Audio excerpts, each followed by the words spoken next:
তেওঁলোকে শ্যামকানু মহন্ত আৰু কি নাম তাৰ সিদ্ধাৰ্থ শৰ্মাক বচাব খুজিছে। তেওঁলোকে চাৰ্জশিটখন দিয়াত বাধা দিব চেষ্টা কৰি আছে। এতিয়া তেওঁলোকে কৈছে এইটো এমিয়ে ইনকুৱাৰী কৰিব লাগে। এমিয়ে কি পুলিচ নেকি? তাৰমানে যিসকলে অসম গভৰ্ণমেণ্টৰ ইনকুৱাৰীটোক বাধা দি আছে তেওঁলোকে কি বিচাৰিছে আমি হাত দাঙি দিওঁ, তেতিয়াতো সঞ্জীৱ কি নাম সিদ্ধাৰ্থ শৰ্মাৰ শ্যামকানুটোৱে বেইলে পাই যাব। আমি বুলিহে আজি 3 মাহ ধৰি ৰাখিলো। নহলে আজিলৈকে কোন ডাঙৰ মানুহ জেলত 3 মাহ কোন চৰকাৰে ধৰি ৰাখিব পাৰিছে মোক কওকচোন। আজিলৈকে অসমৰ বুৰঞ্জীত কোনবা ডিজিপিৰ ভায়েকক কোনবা ভাইচ চেঞ্চেলৰ ভায়েকক কেতিয়া অসমৰ হিষ্ট্ৰীত 3 মাহ জেলত ধৰি ৰাখিছে? কৰবী দুবৰীৰ হত্যাকাণ্ড হৈছে, গুৱাহাটীৰ মাজমজিয়াত দুগৰাকীকৈ মাক জীয়েকক গুৰুম গুৰুম কৰি মাৰা হৈছিলে। কাকোতো 3 মাহ আজিলৈকে ধৰি ৰাখিব পৰা নাই। গতিকে মোকতো আপোনালোকে ধন্যবাদ দিব লাগে যে মই আজিলৈকে ওলাই আহিব দিয়া নাই। গতিকে ধন্যবাদ ক'ত দিব আৰু পাৰিলে আকৌ সমালোচনাতে থাকিব। মই যিখিনি চেষ্টা কৰি আছো কিমান সফল হৈছো নাজানো, কিন্তু মইতো অভূতপূৰ্ব চেষ্টা কৰিছে। 3 মাহত চাৰ্জশিট দিয়া ৰেকৰ্ড আছে নেকি? ছিংগাপুৰ পুলিচতকৈ আগত আমি চাৰ্জশিট দিম। ছিংগাপুৰে দিব 18 তাৰিখে, আমি দিম 12 তাৰিখে। তো মোকতো কৰবাত ধন্যবাদ এটা দিয়ক। দিব লাগে নে নাই কওকচোন। আজি 3 মাহটো বেল হোৱা নাই। আজি 3 মাহ হৈ গ'ল। আগতে মোক কি কোৱা হৈছিল যে এওঁলোকৰ লগত ভাল, এতিয়া কোনে ওলালে? বাৰে বাৰে ইনকুৱাৰীটো বেয়া বেয়া বেয়া বুলি কোনে কৈ আছে? যিসকলে সিদ্ধাৰ্থ আৰু শ্যামকানুক দোষী সাব্যস্ত হোৱাটো নিবিচাৰে।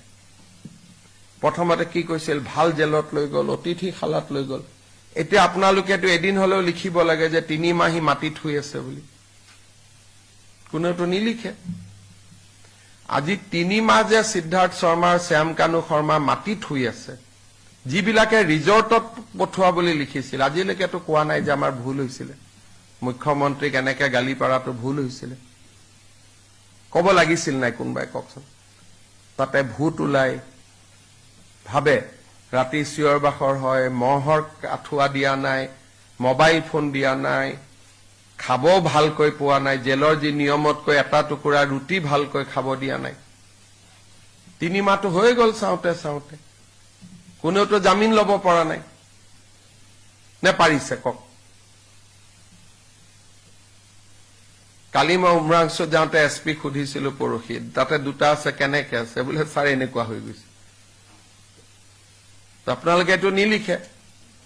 যোৱাৰ দিনাখন কোনে হুলস্থুল কৰিছিল বাহিৰত সেইটোতো গোটেই ৰাতি ধাৰাভাষ্য দিছিল। এতিয়া কোনেও নিলিখে। গতিকে আপোনালোকে অলপ মোৰ ফালেও চাব যে মই কাবাৰ নিয়ম মতে হয়তো মই কৰিব পৰা নাই, কিন্তু মই যিখিনি কৰিছো আগতেওতো কোনেও কৰিব পৰা নাছিলে।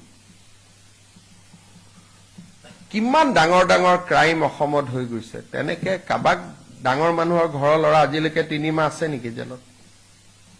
কিবা নহয় কিবা কৰিতো ওলাই আহে। মইতো ধৰি ৰাখিছো। আমাৰ গভৰ্ণমেণ্টে ৰাকেশ পালক ধৰি ৰাখিলে আৰু আমি এতিয়া শ্যামকানু সিদ্ধাৰ্থক ধৰি ৰাখিলো।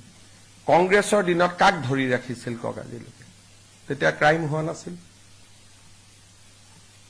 সেইকাৰণে আপোনালোকে চাব যে অসমৰ মানুহে আমাক কিয় ভাল পায়। আপোনালোকে ইমান লিখাৰ পিছতো হাজাৰ হাজাৰ মানুহ আমাৰ মিটিঙত কিয় আহে? কাৰণ জানে যে এওঁলোকে কামটো কৰিবই। আৰু মানুহে মোকহে কৈ আছে ছাৰ ন্যায় দিব বুলি। মোক কিমান বিশ্বাস কৰে। আৰু আমি সেইকাৰণে 12 তাৰিখতে ছিংগাপুৰে দিব 18, ছিংগাপুৰতকৈ আগত। আৰু চাৰ্জশিটখন দেখিলে আপোনালোকেতো বুজিয়ে পাব গোটেই ঘটনাটো কি হৈছিলে।